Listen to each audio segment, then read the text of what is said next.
Hey guys, so Halloween is fast approaching, so I thought this would be a good time to discuss some costume do's and don'ts for the office. You would think as adults this video would not be needed, but trust me, it is.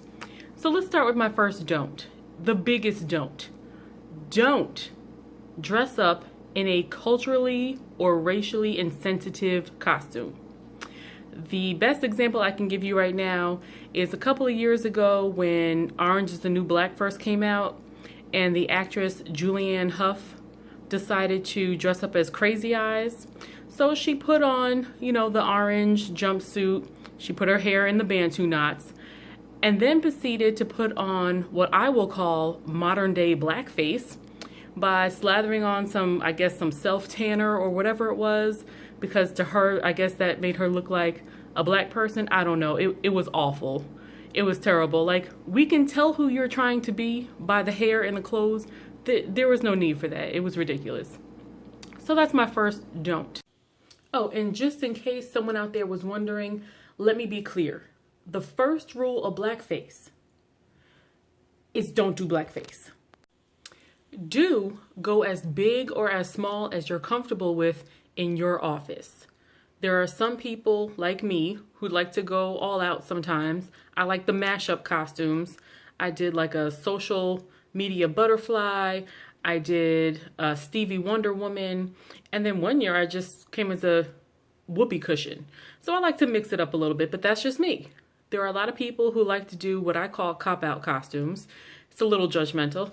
But the girls who wear like all black and then will draw on some whiskers and put on some kitten ears. Like, okay, that's just so if you get tired of the costume, you can just wipe it off and pretend it all never happened. Whatever you're comfortable with, go as big or as small as you want to. And right here, I'm going to insert a picture of me because I know after I said that whoopee cushion, everyone's like, what? So here you go. Don't forget you're at work. Yes, you may want to put on whatever creative and crazy, sexy, cool outfit that you're wearing out to the club that night, but it may not be appropriate for the office during the day. You may have to make some adjustments.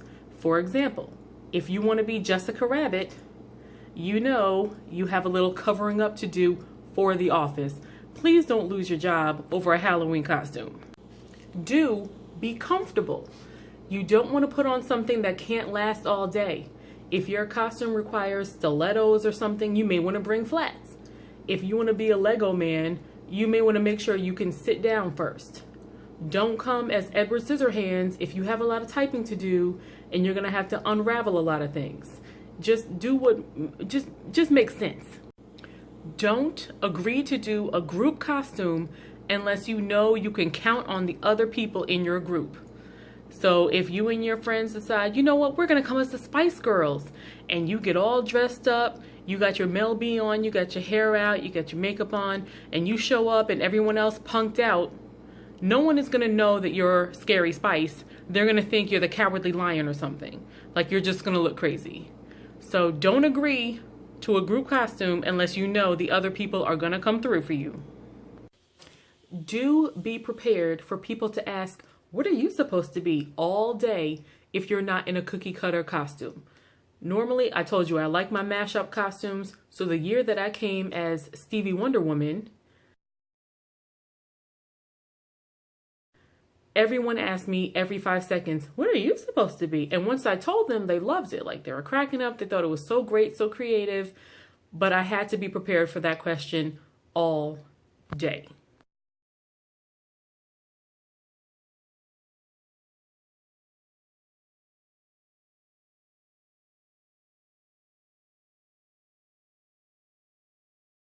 So those are my do's and don'ts for Halloween costumes in the office. And on Halloween, I'm going to post another video because I want you to see what I've chosen to be this year. Because I told you, I don't just normally do the cookie cutter costumes. So this should be interesting. So be sure to check back on Halloween.